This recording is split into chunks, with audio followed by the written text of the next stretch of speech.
Hello, good morning, and welcome to another creative weekend.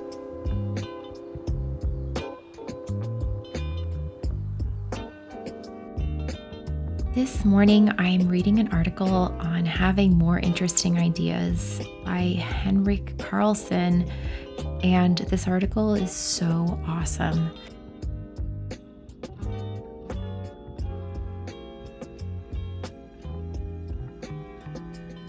So he is a writer, like many on Substack are, and what he says is to write well, all you have to do is cultivate your mind and then write what you see.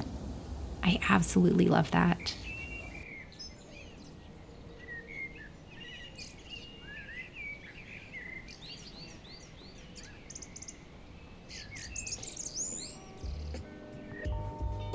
I am finding the process of filming on the weekend to be just a really lovely and relaxing exchange. And sometimes I do find that filming during the week can maybe add one more thing to the to-do list.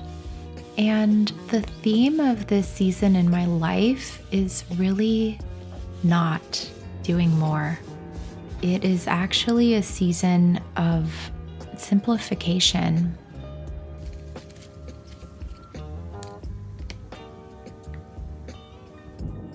And all have our own kind of responsibilities and fires that we need to keep kindled. But I have found that some of it is a choice. So the interesting thing about being less busy is that I ultimately get better and more clear work done, especially in terms of creative work. I'm in a place where I'm not forcing and I can be in touch with a natural rhythm of my day.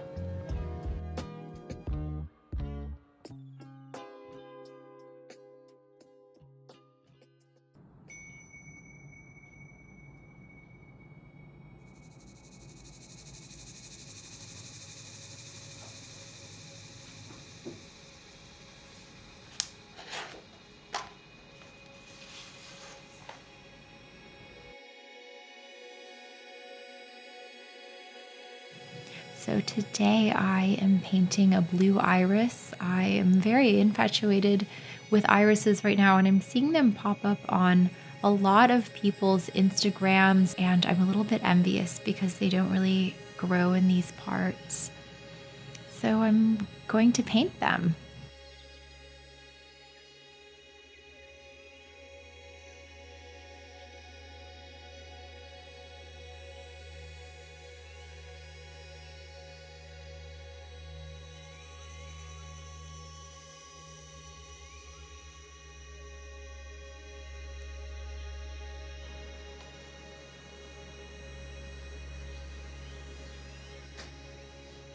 Somebody has taken residence directly on my paper. Oh, good, good. Maybe this won't be so much of a fight after all. Thank you, Pierre. For some reason, he loves to sit on art, and it's a little problematic sometimes. So let's do one more. In terms of supplies, we have some inks. The black ink I'm using is AMSTERDAM ink, but I've used so many black inks and they're all good. We've got the double water. I might add a little bit of color. We have a reference image and just a plate for a palette. And my cheap and cheerful paper.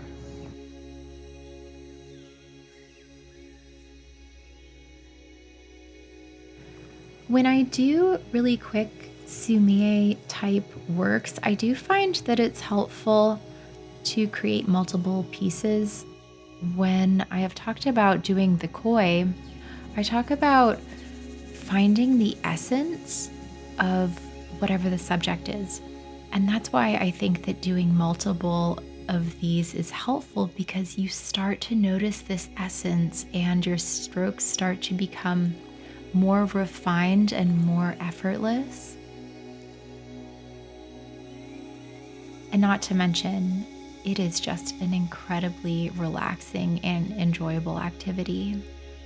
It's nothing like looking at your desk at the end of the day and seeing paintings that did not exist the morning before. I don't think I will ever get tired of that.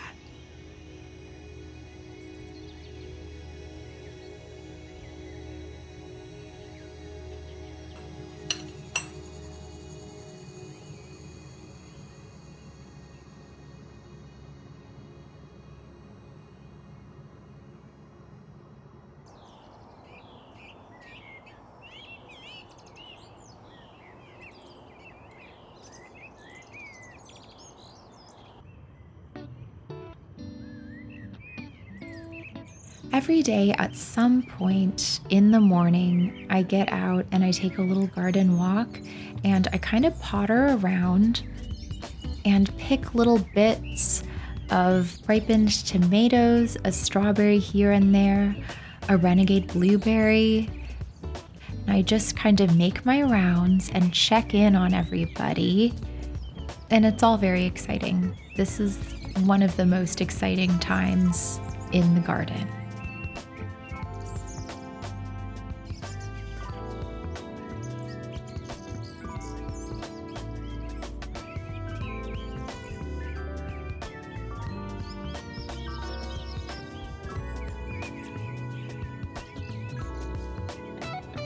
On the easel, we still have this marble slab, and I think this one might be a little bit of a long one. I keep adding layers and kind of going backwards a little bit with it.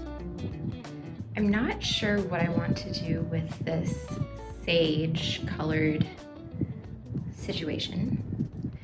But this is the beautiful thing about moving things around in here. I feel like what is happening right now with the shadows is so gorgeous. And so maybe we do like a subtle, sort of shadowy botanical. I don't know. Painting shirt, too hot for that now.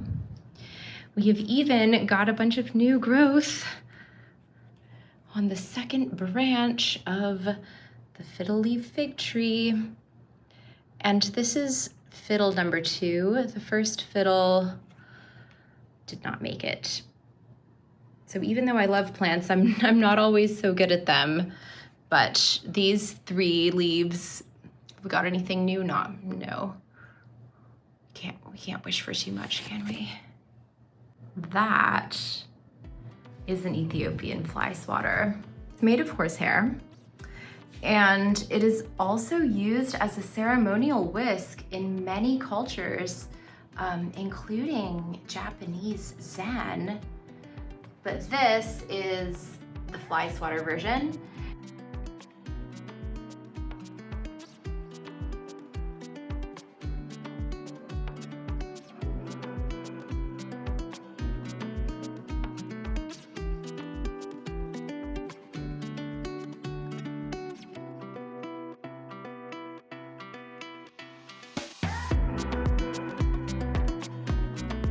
So I go into each of these layers with a spirit of experimentation because I know that I can cover them up as part of the process. I'm kind of in a learning phase with this piece. It's almost teaching me how rocks are formed.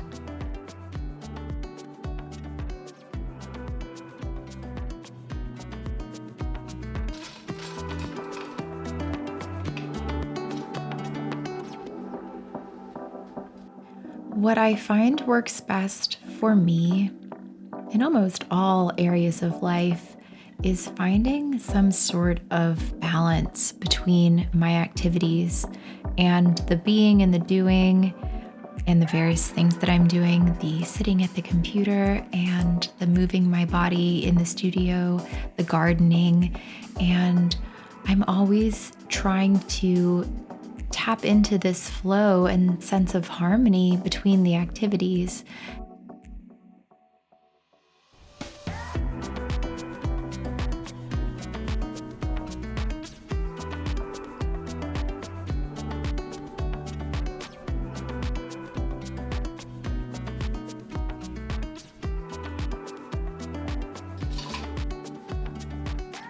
I just want to say that it is not always harmonious.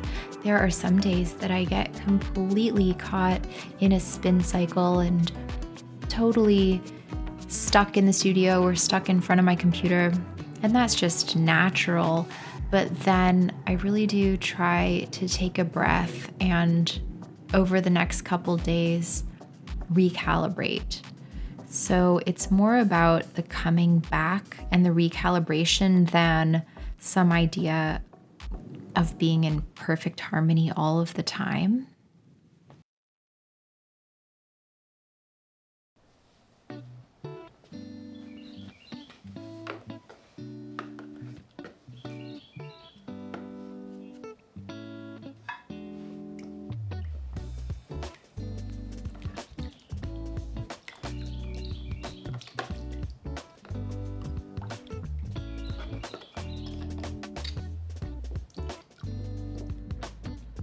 So I hope that you enjoyed this time in the studio with me. And thank you so much for everyone's beautiful comments and just wisdom and understanding. I absolutely love receiving them, and it's bringing me a lot of joy and inspiration, and it kind of keeps my practice going in a way. You guys are actually a really lovely point of connection for me. I think I really need it in my creative practice right now. So thank you so much, and until we meet again. Pierre never gets tired of his neighborhood watch. I wish I could ask him what he knew about everything.